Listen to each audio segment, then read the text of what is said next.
Hello friends, welcome back to my channel again. Today let's talk about some really good authors.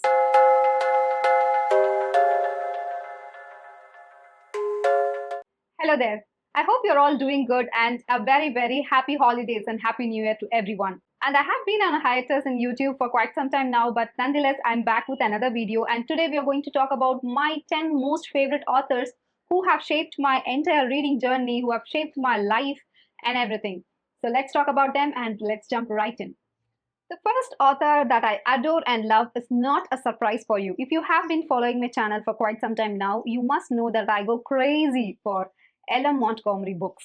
Here is my collection. I have some of her books, but I take it as my sworn promise for my life to finish all the books that she has ever written. Some of the books that I adore by her are Anne of Green Gables and the Emily of New Moon series. Anne of Green Gables is her most famous book of this author, and this is a most beloved book by everyone, and in a right way. I also love this book. I have lived my life with Anne, and I constantly think about the world that is described here. No one describes childhood like Elm Montgomery. You will just feel nostalgic when you read it. If you had a wonderful childhood, these books will connect to you in a very deeper level. That is how these books make me feel. And the Emily of New Moon series is my personal favorite one. And this is the book that is a trilogy. Emily of New Moon and Emily Climbs and Emily Quest are the three books.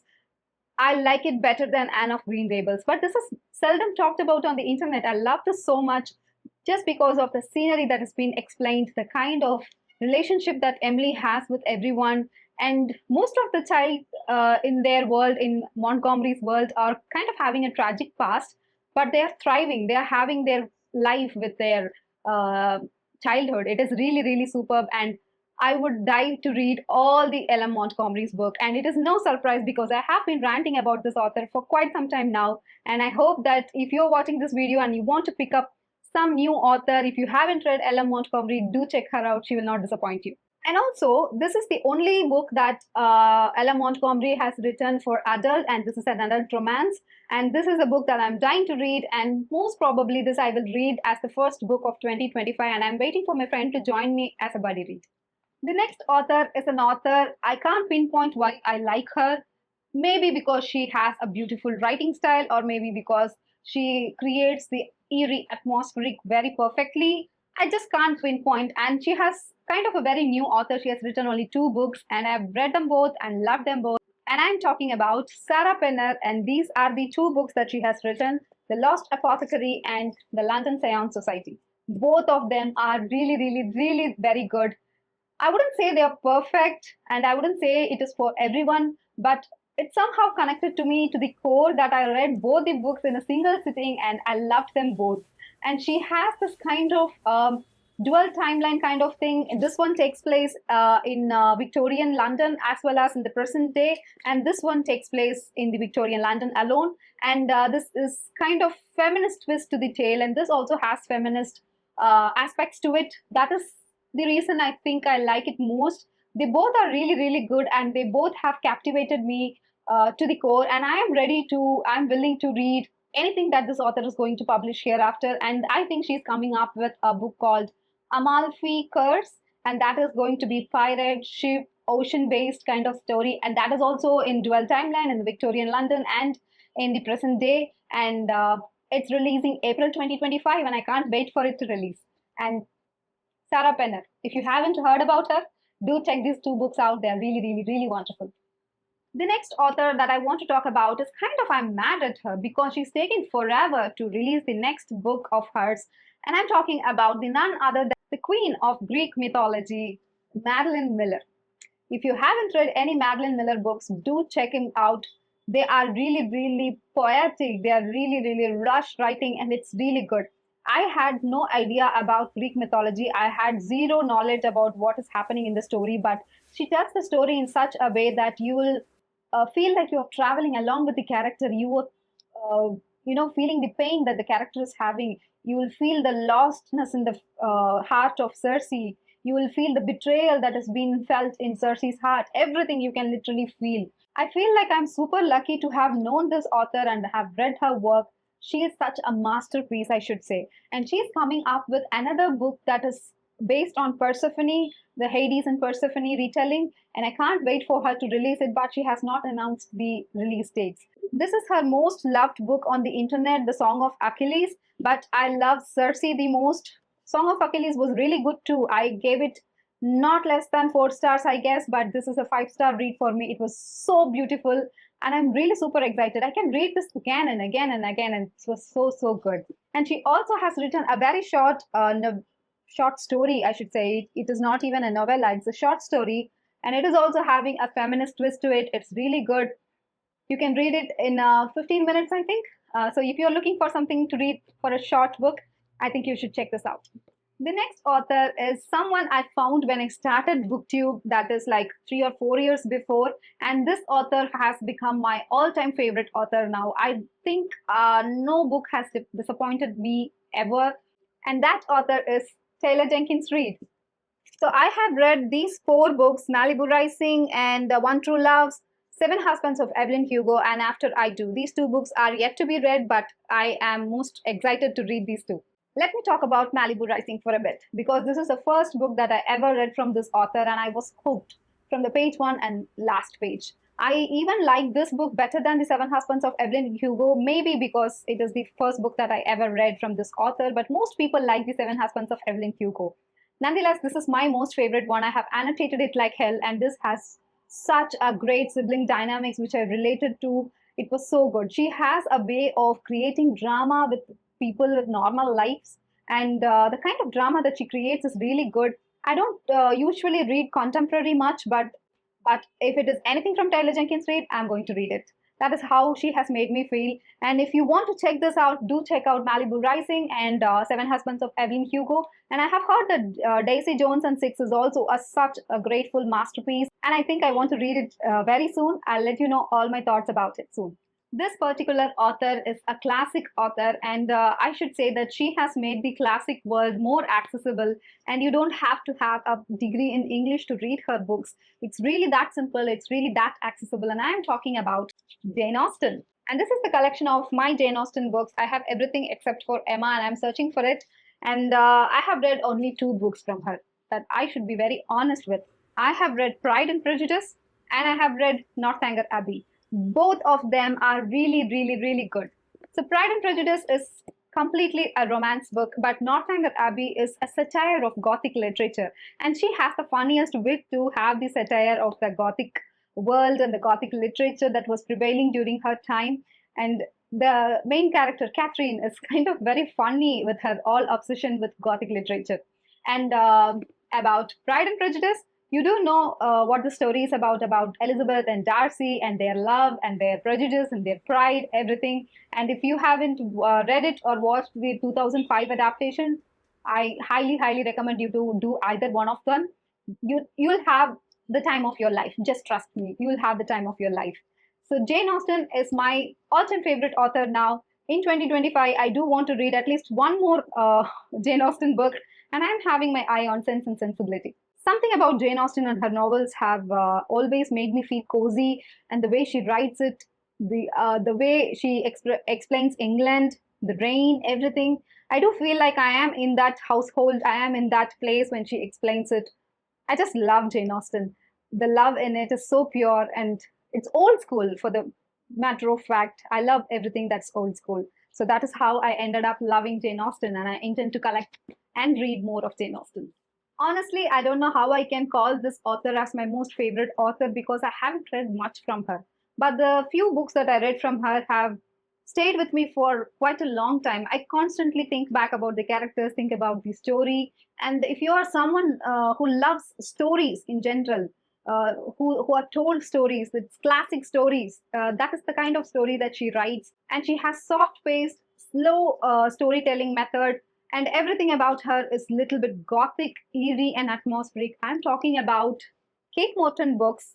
And if you have heard about her, I think you might have read anything about her. And her most favorite book is called The Secret Garden. No, I'm not wrong. That's not right. I'm talking about The Forgotten Garden. And that is the book that I read first. And I was mind blown by the kind of ending that it had. It had a slow pacing and it builds up to that climax. It was so good.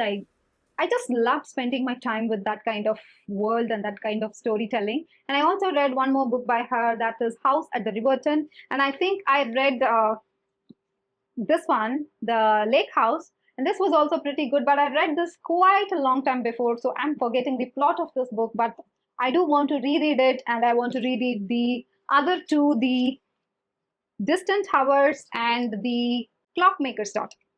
So I have a huge collection of books here to read from this author, and I think she's publishing one book per year, if I'm not wrong. She has a lot of titles in her name. So maybe in the future I would read more from her. But Kate Morton is someone I value at the highest, and her books are really going to stick with you if you read it. So now we are slowly moving to the kind of authors that I seldom talk about in this channel, because they are the kind of authors that I've read as a child, as I was growing up, as I was doing my schooling, and I haven't read anything from them in recent past. So this is one of the author that I was obsessed with. Obsession is kind of an underrated word for when it comes to my obsession with this author. I have read everything from him. No one does thriller like him, with a twist of history and science and everything. I hope you might have guessed it, and I'm talking about Dan Brown, none other than Dan Brown. Dan Brown has wrote the Da Vinci Code, the Angels and Demons, and the Lost Symbol, this one and everything. And he has created a character called Robert Langdon. He kind of comes in every book and solves a mystery that is related to science and history. He's a symbologist, the coolest symbologist in town, I should say. I just adore Robert Langdon, and I love watching Robert Langdon's movies played by Tom Hanks. And I think he has done 3 movies: Inferno, Da Vinci Code, and Agents and Demons. But if I had to pick one book, one of my favorite books from Dan Brown, that should be The Angels and Demons. Oh my God, this is heavy. But it is the Da Vinci Code's Angels and Demons. I read the 600 to 700 pages book in a single day, and I had to have my ear full of advice from my father not to get obsessed with books this much. It is also unhealthy, so I had to put this book away, and I have to read it in secrecy to finish this book. It was so good. I'm still obsessed with this book, and I love the movie. If you haven't read any Dan Brown books, do check out Angels and Demons. And Da Vinci Code is really pretty good too, but it's very controversial. But if you can read this one, it's really good. And one more thing was Digital Frosters and Deception Point. All these books are really good. I have no complaints in any of his books. I had pretty good time in all his books, and I had so much fun. It kills me that there are no announcements for any more Robert Langdon based books from Dan Brown. But nonetheless, if it comes up, I would kill to read it. And that would be a pre-order. I would get psyched up to read that kind of book again for the first time. So Dan Brown, I don't know if you're watching this, but please do make another book out of Robert Langdon, please. So now we have 3 more authors to talk about. The next one I want to talk about is the Queen of Murder Mystery, that is Agatha Christie. And I have few books here, but I have read so many of Agatha Christie books from my school library. The first book that I ever read in my entire life was And Then There Were None. Wait a minute, I have that book with. So this is the first ever book that I read in English ever, and I was literally spooked to the core that I had to have a company in order to go into a dark room and put on the light. That's how much scary it was. For a 13-year-old, it was way too scary. But this led into a kind of a rabbit hole into which I fell and read so many of Agatha Christie's books. I've read Five Little Pigs, The Elephants Can't Remember, The Murder in the Orient Express, and Death on the Nile, many more. I can't even pinpoint my finger to one particular book, but I've read, I think, 10 to 15 books. She has written way too much for me to complete anything. But I used my school library to the core when it comes to Agatha Christie. And I'm so happy that I was introduced to reading through Agatha Christie. She is just wonderful when it comes to writing suspenseful murder mysteries that will hook up the reader, and it will want them to want more of her books. And that's how I felt it. I'm so happy that Agatha Christie is in my life. So after Agatha Christie, I stumbled upon Sidney Sheldon as an author, and yet again, I fell into a rabbit hole to finish all of the works that he has ever published. I think he published around 18 to 20 books, and I've read every single one of them. I'm super proud of it that I've completed an entire work of an author, and it gives me immense pleasure because I love Sidney Sheldon so much. I love it because not only it is fast paced, not only it has an engaging plot point, but it always has a badass female character as the lead, and that was very, very inspiring, and it was very giving hope to a lot of young ladies out there who are wishing to do a lot with their life. And that is how I felt as a child when I read about this badass female characters. They were entrepreneurs, they were CEOs, they were manipulators, they were murderers, they were doctors. There were so many female characters that I've created. They have always stick to me, and even if it is 10-15 years since I've read Sidney Sheldon books, still I think about the master of the game, where they go and find diamonds in the beaches of Africa, and also about the bloodline where the character finds the antibiotics. And oh my god, I have lived through those characters, I should say. Sidney Sheldon is one of my all-time favorite author, deeply debatable by other readers. Most of them don't like him because they don't consider him as a proper literature writer. To hell with them. I love him so much. I'm really, really happy that I read all his books. Since Sidney Sheldon books are something that I read as a child, I did not have any analytical view of any books. It was keeping me engaged, it was making me laugh, it was making me sit at the edge of the seat, and it was giving me a life to live through all the characters. That was really something, and it is going to stay in my childhood heart for the years to come, and it will stay with me till the grave. And that is how I feel about Sidney Sheldon. And let's talk about Sidney Sheldon now, and let's move on. This author, the last author that I want to talk about, is someone that I love so much. Just like Sidney Sheldon, these books are like page turners. I read them in a single sitting. That is how I read Sidney Sheldon, and that's how I read these books. And I'm talking about Daphne du Maurier books. She is also the queen of thriller. She writes such airy, atmospheric storylines that are really, really, really good. Rebecca by her is the most favorite one, and I loved My Cousin Rachel too. It was so good. I read it in a single sitting, and once again, I have taken it as my swan promise to my life that I have to finish all the published books, published works of her.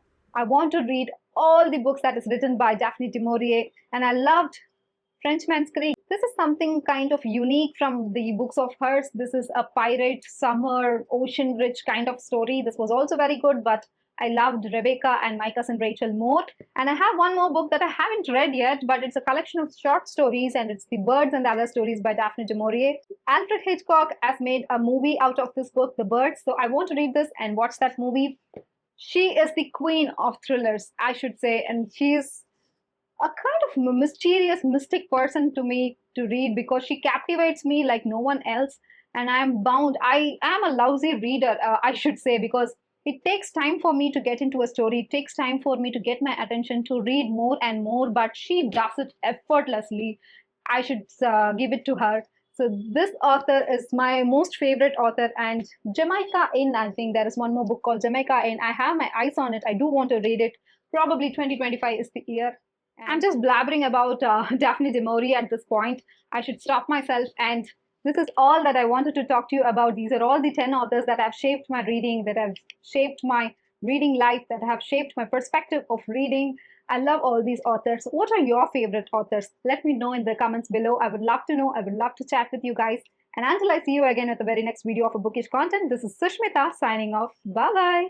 Keep reading.